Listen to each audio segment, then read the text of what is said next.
Ya, Assalamualaikum warahmatullahi wabarakatuh dan selamat siang adik-adik. Waalaikumsalam warahmatullahi wabarakatuh. Bagaimana hari ini sehat? Sehat. Nah, untuk hari ini sebelum kita memulai perkuliahan, ada baiknya kita berdoa menurut agama dan keyakinan kita masing-masing. Berdoa dimulai. Amin. Selesai. Baik, pertama-tama saya akan mengabsensi adik-adik sekalian. Yang pertama, Muhammad Ilham Rizky. Hadir. Epri Miharno. Hadir. Nah, untuk pertemuan hari ini kita akan mempelajari tentang input analog. Tapi sebelum masuk di pertemuan hari ini, saya akan kembali sedikit ke pertemuan sebelumnya, yaitu input digital. Nah, saya ingin bertanya kepada adik-adik, apakah ada yang mengetahui sebenarnya di digital itu ada beberapa kondisi? Saya, Pak. Ya, silakan, Yerma. Ya, terima kasih atas kesempatannya. Jadi di digital itu ada dua kondisi input. Yang pertama yaitu 1 dan 0. Jadi 1 itu diartikan sebagai high dan 0 itu diartikan sebagai low. Terima kasih. Terima kasih atas jawaban yang sangat luar biasa. Beri tepuk tangan untuk Yerma. Ya, benar sekali dari jawaban yang diberikan Irma bahwa di digital itu terdapat dua kondisi, yaitu 0 dan 1. Nah, untuk hari ini kita akan mempelajari tentang input analog. Nah, tahu tidak adik-adik? Atau pernah tidak kepikiran? Sebenarnya di lampu otomatis itu bagaimana sih dia bisa bekerja? Bisa menyala secara otomatis? Atau bagaimana sih pompa air itu bisa menyiram dengan otomatis? Ada yang tahu? Ya, silakan. Baik, terima kasih atas kesempatan yang diberikan. Lampu otomatis itu bekerja karena terdapat sensor di dalamnya. Jawaban yang sangat luar biasa. Beri aplaus untuk Andi Askar. Nah, pada pembelajaran hari inilah kita akan mengetahui bagaimana sih cara kerja sensor itu, atau bagaimana sih sensor apa yang akan dipakai. Nah, jadi setelah pembelajaran hari ini, adik-adik diharapkan mampu menyimpulkan sebenarnya apa sih itu ADC. Nah, terus adik-adik mampu menganalisis bagaimana sistem kerja ADC. Dan adik-adik mampu merancang ADC sebagai interface Arduino. Nah, kita masuk di materinya. Sebenarnya apa sih itu ADC? Nah, jadi ADC itu adalah singkatan dari analog to digital converter, yang dimana sinyal analog tadi ini dikonversi menjadi sinyal digital. Untuk apa? Karena di IC itu dia tidak mengenal sinyal analog, dia hanya mengenal sinyal digital. Karena itulah ADC ini diperlukan. Nah, ADC ini bisa berupa rangkaian atau dia terdapat dalam IC. Nah, misalkan jika ada tegangan yang masuk 5 volt, jika dikonversi menjadi digital, maka nilainya itu adalah 1023. Dan jika tegangan yang masuk itu setengah dari 5 volt, maka jika dikonversi akan menjadi 500. Dan jika tidak ada sama sekali tegangan, maka akan menjadi sinyal digitalnya menjadi 0. Oke? Nah, rumus untuk mencari tegangan masuknya, jika kita mengetahui tegangan ADC, tegangan bit maksimal, dan tegangan referensinya. Nah, rumusnya adalah nilai pembacaan tadi dibagi dengan nilai bit maksimal dan dikalikan dengan flow referensinya. Nah, semisal kita mengetahui nilai pembacaannya itu 500. Terus nilai bit maksimalnya adalah 1023. Dan tegangan referensinya 5 volt. Nah, mungkin kita coba cari, bisa untuk volt.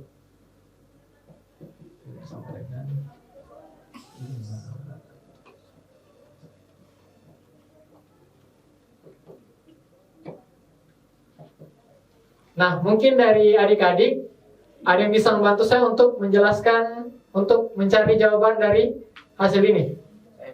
Ya, silakan. Terima kasih. Ya.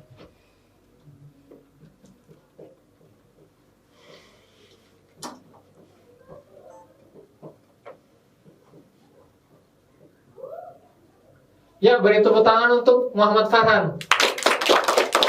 Ya, benar sekali bahwa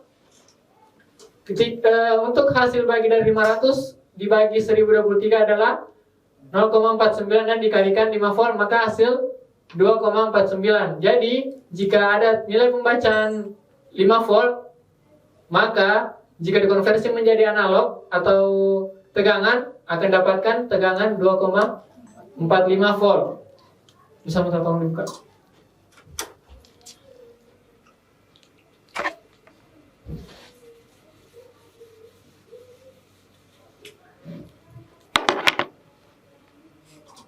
Nah, bisa dilihat tadi ya, volt in sama dengan 500 dibagi dengan 1023 atau dibagi dengan bit maksimalnya.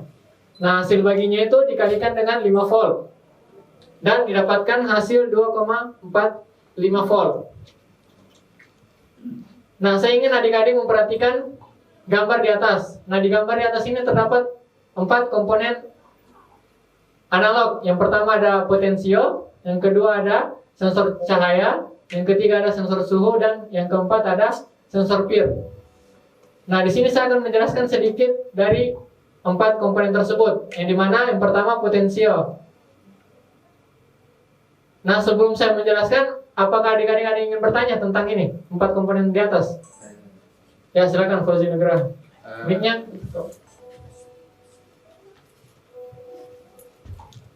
Baik, terima kasih atas kesempatan yang telah diberikan. Jadi yang ingin saya tanyakan yaitu mengenai sensor PIR. Bagaimana sih sensor PIR ini bekerja atau apa kegunaan sensor PIR ini?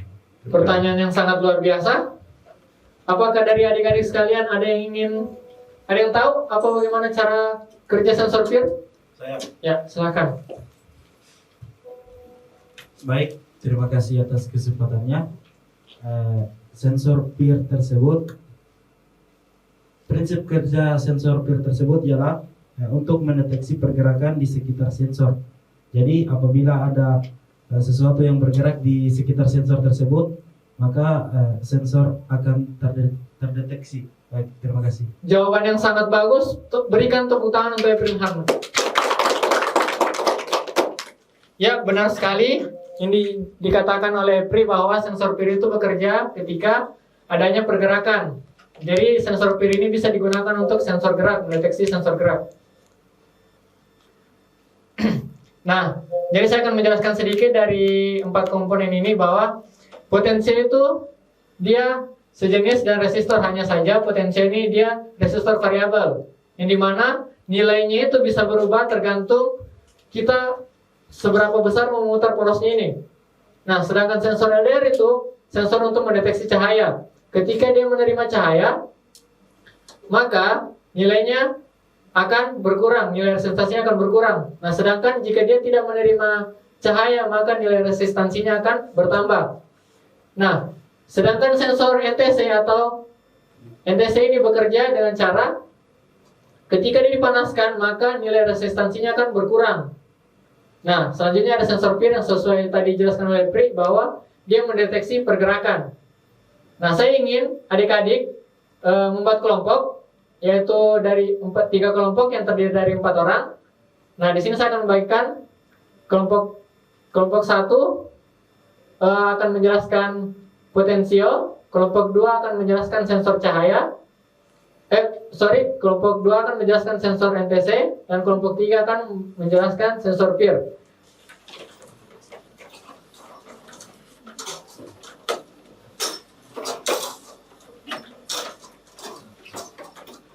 Nah, sebelum adik-adik mensimulasikan, saya akan mensimulasikan terlebih dahulu tentang sensor cahaya. Bisa dilihat ya, ketika sensor LDR ini tidak menerima cahaya sama sekali, maka nilai digitalnya itu menjadi 1015. Dan ketika kita memberikan cahaya sedikit, maka nilainya akan berkurang menjadi 453. Dan ketika kita memberikan cahaya yang sangat-sangat banyak, maka nilai bitnya menjadi 8. Jadi dapat disimpulkan bahwa ketika LDR ini menerima banyak sekali cahaya, maka nilai bitnya tadi ini akan menjadi sedikit. Dan ketika tidak menerima banyak cahaya, maka nilai bitnya akan bertambah.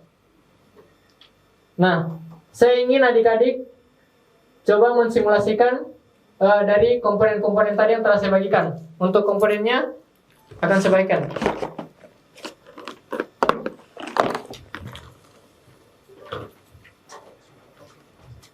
Satu.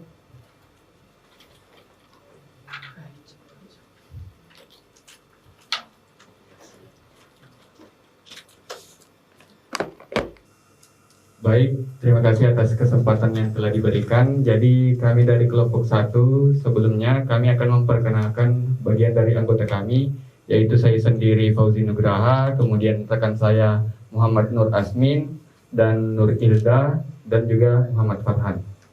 Nah, jadi di sini kami akan mempresentasikan yaitu komponen potentiometer. Nah, dapat dilihat di sini di website Workwi, di sini ada bagian coding, yaitu void setup untuk penamaan dan untuk serial monitor. Kemudian ada void loop untuk program pengulangan yang mana akan membaca nilai dari sensor, dari komponen potential. Nah, di sini. Nah, mungkin sekian dari materi yang bisa saya sampaikan hari ini. Sebelum saya tutup, saya harapkan teman-teman tetap semangat dan tetap menjaga kesehatannya agar kita masih bisa bertemu di pertemuan selanjutnya. Mungkin cukup dari saya. Assalamualaikum warahmatullahi wabarakatuh. Waalaikumsalam warahmatullahi wabarakatuh.